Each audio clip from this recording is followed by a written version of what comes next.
യുവാക്കൾ പൊളിറ്റിക്കൽ ഇസ്ലാമിലേക്ക് വഴിതെറ്റുന്നു എന്ന വിവാദ പരാമർശവുമായി CPIM നേതാവ് P. ജയരാജൻ.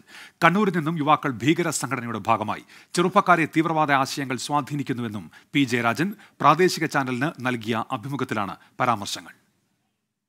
ഇന്ന് ഈ പൊളിറ്റിക്കൽ ഇസ്ലാം ഒരു വലിയ പ്രശ്നമായിട്ട് വരികയാണ്.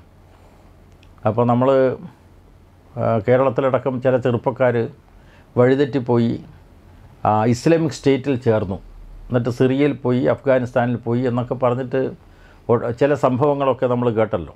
അപ്പോൾ അതിനെ അതിശയോക്തിപരമായി കാണണ്ട, പക്ഷേ ചില ചെറുപ്പക്കാരെയെങ്കിലും ഈ തരത്തിലുള്ള രാഷ്ട്രീയ ഇസ്ലാം സ്വാധീനിക്കുന്നു. IS-ലേക്ക് റിക്രൂട്ട് ചെയ്യുന്ന സംഭവങ്ങളുണ്ടായിട്ടുണ്ട്. അതുപോലെ തന്നെ കാശ്മീരിലെ കുപ്വാരയിൽ കണ്ണൂരിൽ നിന്നുള്ള 4 ചെറുപ്പക്കാർ പോയി ഏറ്റുമുട്ടി കൊല ചെയ്യപ്പെട്ടല്ലോ. അത് ഇന്ത്യൻ സൈന്യവുമായിട്ട് ഏറ്റുമുട്ടിയിട്ടാണ് കൊല ചെയ്യപ്പെടുന്നത്.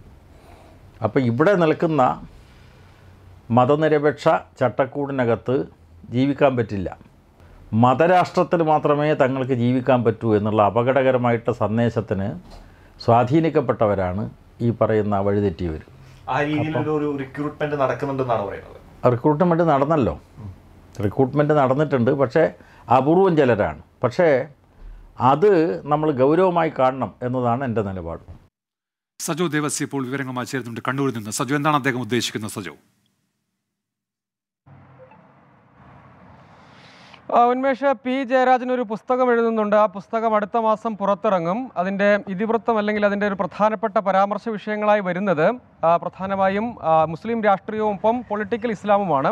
അതിനെ കേന്ദ്രീകരിച്ചാണ് അദ്ദേഹത്തിൻ്റെ പുസ്തകം. ആ പുസ്തകം ചർച്ച ചെയ്യപ്പെടണമെന്ന് P. ജയരാജൻ ആഗ്രഹിക്കുന്നുണ്ട്. അതിൻ്റെ കൂടി പശ്ചാത്തലത്തിലാണ് അദ്ദേഹത്തിൻ്റെ ഈ പ്രതികരണം എന്നതാണ് വിലയിരുത്തേണ്ടത്. പക്ഷേ അതിൽ അതീവ ഗൗരവ സ്വഭാവത്തിലുള്ള ചില പരാമർശങ്ങൾ അദ്ദേഹത്തിൻ്റെ ഭാഗത്തു നിന്നുണ്ടായിട്ടുണ്ട്. ഏറ്റവും പ്രധാനം, കേരളത്തിൽ IS-ലേക്കുള്ള റിക്രൂട്ട്മെൻറ്റ് നടന്നിട്ടുണ്ട് എന്ന ഒരു പരാമർശമാണ്. മറ്റൊന്ന്, തീവ്രവാദ ആശയങ്ങളിലേക്ക് ചെറുപ്പക്കാർ ആകർഷിക്കപ്പെടുന്നു. കണ്ണൂരിൽ നിന്നടക്കമുള്ള ആളുകൾ കശ്മീരിലടക്കം ഏറ്റുമുട്ടലിൽ പിന്നീട് കൊല്ലപ്പെട്ടവരിൽ ഉൾപ്പെടെ കണ്ണൂരുകാരുണ്ടായിരുന്നു. അങ്ങനെ പൊളിറ്റിക്കൽ ഇസ്ലാമിലേക്ക് വഴിതെറ്റുന്നുണ്ട് ചില ചെറുപ്പക്കാർ, ആ സ്വാധീന വലയത്തിൽ പെടുന്നുണ്ട്. അങ്ങനെ മതതീവ്രവാദ ആശയത്തിൻ്റെ ഭാഗമാകുന്നു, അതിനെ ഗൗരവത്തിൽ കാണണം എന്നുകൂടി പറയുന്നുണ്ട്. അപ്പം ഇന്ത്യയിലെ മൊത്തത്തിലുള്ള ചില രാഷ്ട്രീയ പശ്ചാത്തലത്തെ ചൂണ്ടിക്കാണിക്കുന്നതോടൊപ്പം ഇതിനെ കൂടി, അതായത് ഈ മതതീവ്രവാദ ആശയം അങ്ങനെ പ്രചരിപ്പിക്കപ്പെടുന്നു, അതിലേക്ക് ചിലർ വഴിതെറ്റിപ്പോകുന്നു, അത് പൊളിറ്റിക്കൽ ഇസ്ലാമിൻ്റെ ആസൂത്രിതമായ ഒരു പദ്ധതിയുടെ ഭാഗമാണ് എന്നതടക്കം അദ്ദേഹം RSS-നെ അടക്കം സംഘപരിവാറിനെയും ഒക്കെ വിമർശിക്കുന്നുണ്ടെങ്കിലും ഈ പുസ്തകത്തിൻ്റെ പ്രധാന ഇതിവൃത്തം എന്നത്, അല്ലെങ്കിൽ അതിൽ കേന്ദ്രീകരിച്ചിരിക്കുന്നത് ഈ മുസ്ലിം രാഷ്ട്രീയവും പൊളിറ്റിക്കൽ ഇസ്ലാമുമാണ്. ആ വിഷയത്തെ പരാമർശിച്ചുകൊണ്ടാണ് അദ്ദേഹം ഇത്തരം പരാമർശങ്ങളൊക്കെ നടക്കുന്നത്. അതായത് IS റിക്രൂട്ട്മെൻറ്റ് സംബന്ധിച്ച് അദ്ദേഹത്തിൻ്റെ പരാമർശം, അതിൽ തന്നെ അദ്ദേഹം പറയുന്നു കേരളത്തിൽ നിന്നടക്കം IS റിക്രൂട്ട്മെൻറ്റ് നടന്ന കാര്യം അദ്ദേഹം ചൂണ്ടിക്കാണിക്കുന്നു.